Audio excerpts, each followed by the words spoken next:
Melinda books പ്രസിദ്ധീകരിച്ച doctor K തുളസിമണിയുടെ പ്രണയം ജീവിതാഖ്യാനത്തിന്റെ ഉപാധി എന്ന പുസ്തകത്തിന്റെ പ്രകാശനം ഡോക്ടർ ജോർജ് ഓണക്കൂർ നിർവഹിച്ചു. പ്രൊഫസർ ബി ലക്ഷ്മികുമാരി പുസ്തകം ഏറ്റുവാങ്ങി.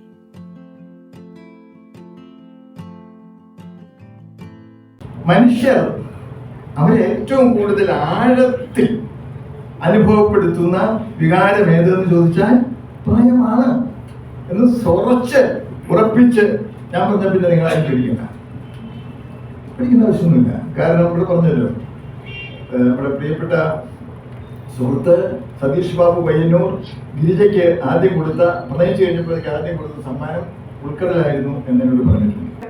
നയം ആണ് ഈ വിവാഹ ജീവിതം എന്നൊക്കെ പറയുന്നത്.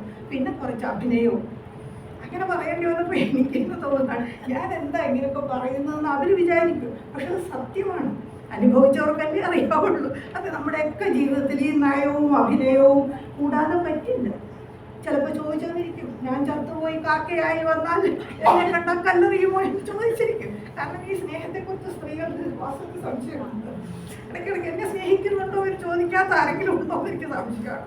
അപ്പൊ അങ്ങനെയൊക്കെയുള്ള ആ പ്രണയത്തിന്റെ കഥകൾ എത്രയോ എഴുതിയിട്ടുണ്ട് ഈ വൈലോപ്പിള്ളി. ആ വൈലോപ്പിള്ളിയുടെ പ്രണയ കവിതകളാണോ അറിഞ്ഞുകൂടാ. ഏതായാലും അത് സ്നേഹത്തിന്റെ ഏറ്റവും മധുരോദാരമായ ഒരു വികാരമുണ്ടെങ്കിൽ അതാണ്.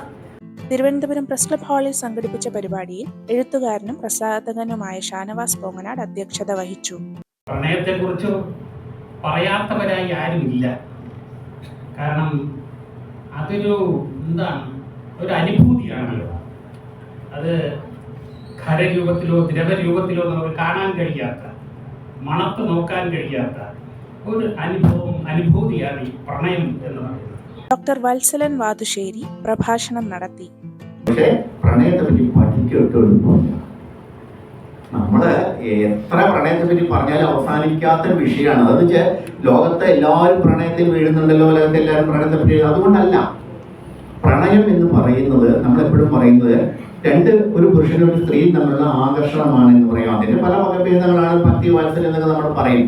പ്രണയം ഒരു പുരുഷനും ഒരു സ്ത്രീയും ഇണകൾ തമ്മിലുള്ള ആകർഷണമാണ് എന്ന് പറയും. ഈ ആകർഷണത്തിൽ പ്രവർത്തിക്കുന്ന ഘടകം എന്താണ്? നമ്മൾ ഇത് ചോദിച്ചാൽ തന്നെ നമുക്ക് ഒരുപാട് നാളുകൾ നമുക്ക് ആലോചിച്ച് നടക്കേണ്ടി വരും. അതിനകത്ത് അല്ലേ, പണ്ടൊക്കെ പറയും ഒരേ വേവ് ലെങ്ത് ഉള്ള ആളുകൾ തമ്മിലുള്ള ഒരു ആകർഷണമാണ് പറയുന്നത്. ഒരേ വേവ് ലെങ്ത്. ആ വേവ് ലെങ്ത് എന്താണെന്ന് ചോദിച്ചാൽ വീണ്ടും പ്രശ്നമായി.